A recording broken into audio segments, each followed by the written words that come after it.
Oke teman-teman, perkenalkan nama saya Alvin Enus. NIM saya yaitu 22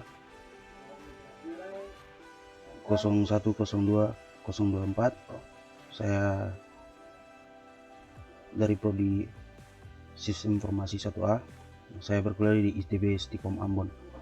Nah teman-teman, di video kali ini saya akan membahas tentang DHCP server, DNS server, dan juga mal server ya teman-teman.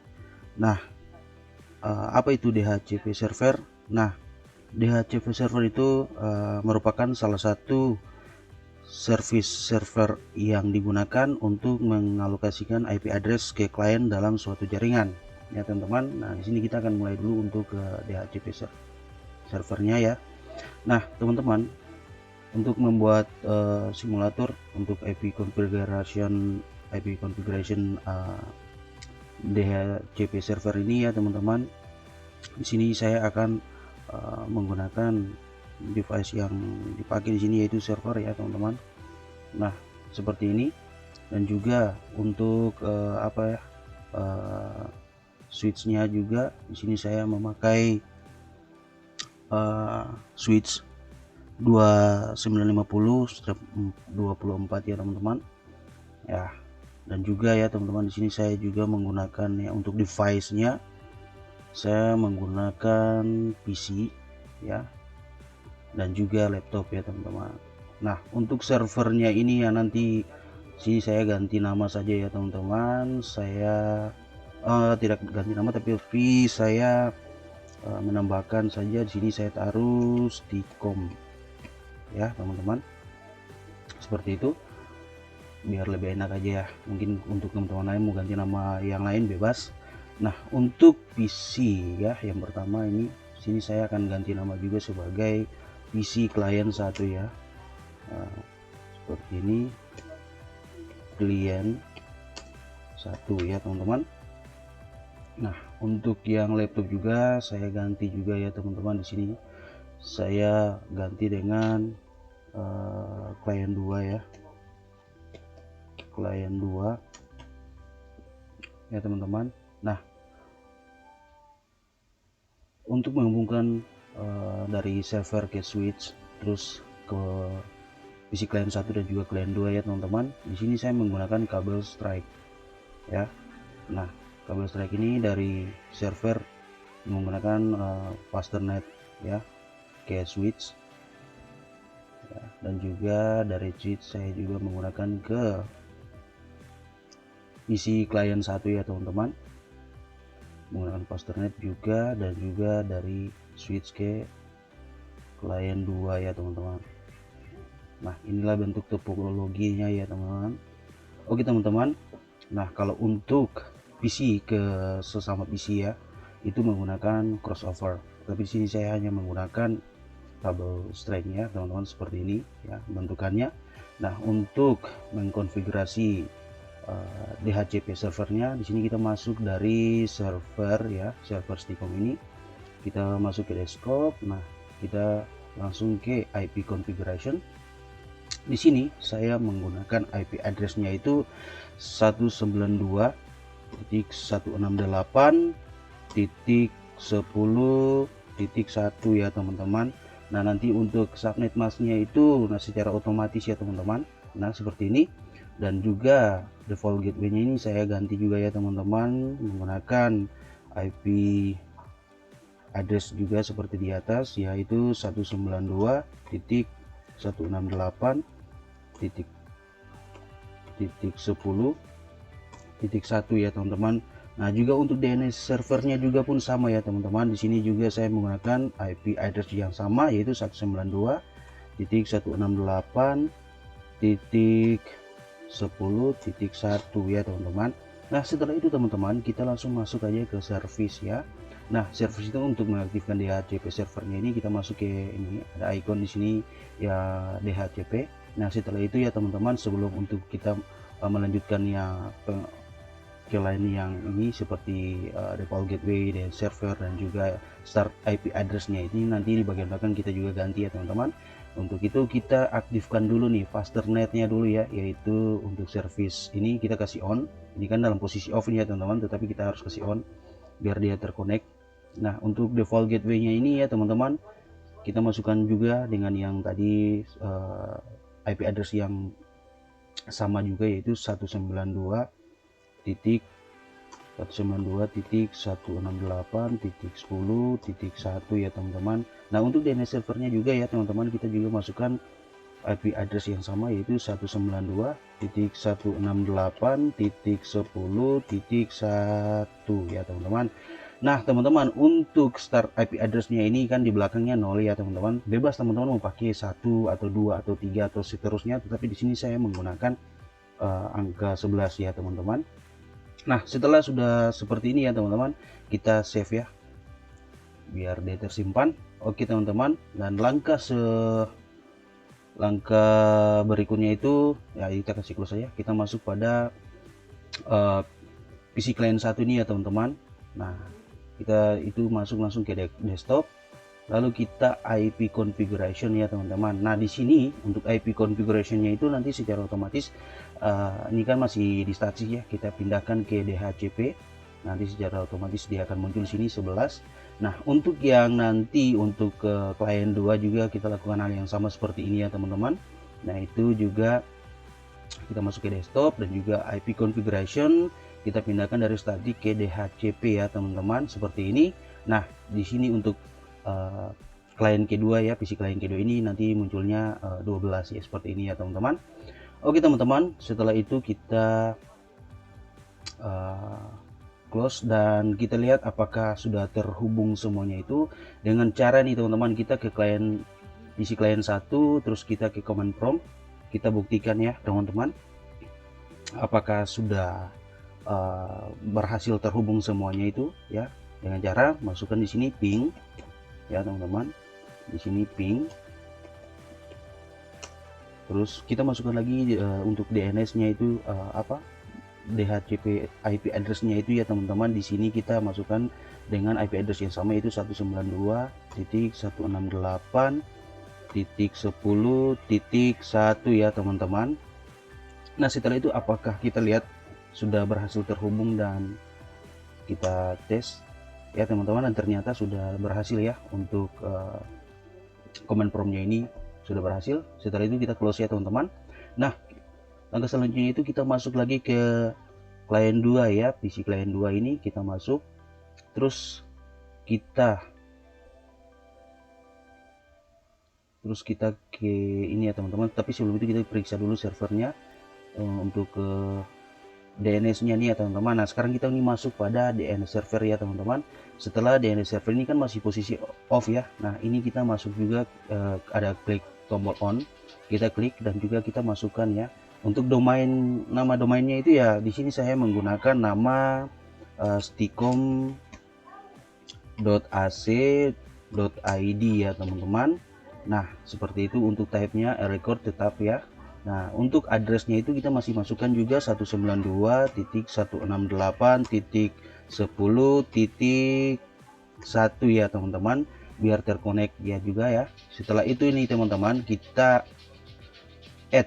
Nah sudah masuk di sini ya teman-teman. Setelah itu kita juga save ya teman-teman. Nah oke teman-teman, untuk membuktikan apakah DNS-nya sudah terhubung dan juga kita bisa akses dalam browser ya. Nah kita close lagi, kita masuk di PC 2 ya teman-teman, terus kita masuk ke browser ya teman-teman. Kita membuktikan ya apakah sudah terkoneksi ya atau belum ya. Nanti kalau sudah terkoneksi akan muncul nanti di bagian sini ya teman-teman. Nah untuk ke nama URL-nya ya teman-teman, kita masukkan juga nama yang sama, yaitu seperti namanya di domain, yaitu sticom.ac.id ya teman-teman. Setelah itu kita coba apakah berhasil ya teman-teman, dan ternyata berhasil ya teman-teman. Nah seperti ini dinyatakan berhasil ya teman-teman. Oke teman-teman, setelah itu ya teman-teman, untuk mail server tadi tekan sudah ada DHCP ya, sudah berhasil, DNS servernya juga sudah berhasil, dan juga nih teman-teman kita masuk pada mail server ya untuk membuktikan dan apakah bisa mengirim pesan dari PC2 ke PC1 ataupun PC1 ke PC2 ya, atau dari klien 1 PC klien 1 ke PC klien 2 ya teman-teman. Dengan caranya itu seperti ini ya teman-teman. Kita masuk di server. Nah, setelah itu di server kita turunkan ke icon mail ya teman-teman. Nah, setelah ini kita harus memastikan bahwa SMTP service ini harus on, dan juga POP3 service ini juga pun harus on. Nah, untuk nama domainnya juga masih sama ya teman-teman. Kita masukkan sticom.ac.id ya teman-teman. Nah, setelah itu kita set saja ya. Nah, untuk mendapatkan email daripada PC klien 1 maupun PC klien 2 dengan cara di sini ya, kita masukkan nama dulu ya teman-teman. Di sini saya akan masukkan nama Alvin ya teman-teman, Alvin, dan juga passwordnya itu 123 aja biar gampang ya teman-teman. Terserah nanti teman-teman mau pakai yang mungkin yang lebih dari 123 ataupun bebas dari teman mau pakai yang passwordnya kayak gimana. Tapi di sini saya hanya menggunakan passwordnya 123 biar simple aja nih teman-teman untuk percobaannya ya. Nah, setelah itu kita ada tombol tambah di sini ya, kita klik. Nah, ini untuk PC klien 1 ya. Nah, untuk PC klien 2 kita juga masukkan nama ya. Kita taruh di sini saja Vino ya teman-teman, dan juga passwordnya sama saja ya, 123 biar gampang diingat ya teman-teman. Oke teman-teman, setelah itu kita juga tekan tombol yang ada di sini, yaitu tombol tambah ya. Nah, seperti ini ya teman-teman. Oke teman-teman, untuk langkah selanjutnya dari mail server ini kita masuk pada PC1 ya, atau PC klien 1 ini ya teman-teman. Kita turunkan ke email. Nah, setelah sudah sampai di sini, untuk konfigurasi mailnya kita masukkan ya teman-teman. Di sini kita masukkan Alvin ya, Alvin, dan di sini email addressnya itu biasanya kan dipakai, kalau email itu kan kita pakai @ ya teman-teman. Jadi di sini saya menggunakan @. Nah, caranya itu seperti ini, Alvin @ masih pakai nama yang sama ya, yaitu sticom.ac.id ya teman-teman. Nah, setelah itu untuk mail servernya di sini ya, incoming mail servernya kita juga menggunakan sticom.ac.id ya teman-teman, dan juga outgoing mail servernya juga sama ya, yaitu sticom.ac.id.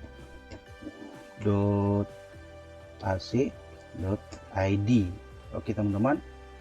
Nah, kalau untuk username-nya ini ya teman-teman masih menggunakan nama yang sama, karena ini masih di PC klien 1, jadi kita pakai Alvin ya teman-teman. Dan passwordnya yang tadi yang sudah kita daftarkan di servernya itu ya, untuk email itu 123 ya teman-teman, 123. Oke teman-teman, setelah itu kita save aja. Nah, setelah sudah seperti ini ya teman-teman, kita close aja dan kita kembali ke PC klien kedua ya.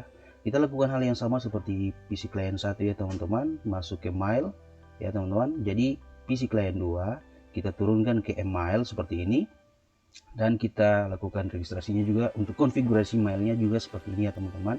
Nah, tadi kan kita sudah taruh nama Vino untuk PC klien kedua, jadi kita masukkan sini seperti hal yang sama untuk PC klien 1 ya, Alvin itu tadi ya teman-teman. Oke teman-teman, kita masukkan sini nama Vino ya. Nah, untuk email addressnya juga ya teman-teman kita tetap pakai @, jadi seperti alvin@sticom.ac.id. di sini juga pun sama, yaitu vino@sticom.ac.id ya juga ya teman-teman. Nah, untuk incoming mail servernya juga sama seperti yang tadi kita lakukan pada PC klien 1 juga. Nah, di sini saya taruh juga sticom ya teman-teman, .ac.id ya teman-teman. Nah, untuk outgoing mail servernya juga sama ya teman-teman, kita taruh juga di sini sticom.ac.id ya teman-teman. Nah teman-teman, untuk username-nya masih seperti yang sama, dan passwordnya juga kita masukkan lagi di sini Vino ya, dan juga passwordnya 123 ya teman-teman. Nah, kalau sudah seperti ini kita memastikan ulang lagi ya teman-teman, biar tidak ada kesalahan dalam penulisannya. Kalau sudah yakin bahwa sudah benar ya teman-teman, nah di sini kita boleh save. Nah setelah sudah seperti ini ya teman-teman, untuk membuktikan apakah konfigurasi mail yang sudah kita daftarkan atau kita registrasikan dari awal itu berjalan dengan sudah semestinya, kita mencoba kirim pesan ya dari klien 2 ini, PC klien 2 ke PC klien 1 dengan cara kita compose ya teman-teman. Nah untuk ini untuk tujuan yang kita mau mengirimkan pesan atau email ya untuk PC klien 1. Nah PC klien 1 itu kan namanya Alvin ya teman-teman. Di sini kita juga masukkan Alvin ya teman-teman, jangan lupa pakai add karena ini untuk email, dan kita masukkan juga sticom.ac.id ya teman-teman, seperti ini ya teman-teman. Dan juga subjeknya ini kita sebagai percobaan kita masukkan cuma seperti testing ya teman-teman, testing kirim ya teman-teman, kirim. Nah seperti itu ya teman-teman. Dan untuk isinya kita juga ketik sama aja ya teman-teman, bebas teman-teman mau berkreasi dengan tulisan ataupun pengiriman seperti apa, itu bebas dari teman-teman. Tapi di sini saya menggunakan testing kirim email. Oke, seperti ini ya teman-teman. Dan untuk membuktikannya kita coba send ya teman-teman. Dan ternyata ya teman-teman di sini sendnya sukses, berarti untuk mail servernya itu berhasil ya teman-teman. Dan untuk membuktikannya kita setelah itu kita ke PC client 1, kita turunkan dari masuk ke desktop dan kita turunkan ke email. Nah teman-teman kita lihat di revise apakah sudah masuk. Oh ternyata sudah masuk ya teman-teman, dan ini buktinya ya teman-teman. Dan successful mail servernya ya teman-teman untuk nah seperti ini ya teman-teman untuk mail servernya ya teman-teman. Oke teman-teman, mungkin itu saja ya yang saya bisa share dan bagikan untuk teman-teman, bagaimana konfigurasi antara DHCP dan juga DNS dan mail server ya teman-teman. Mungkin itu saja, sekian dari saya dan terima kasih.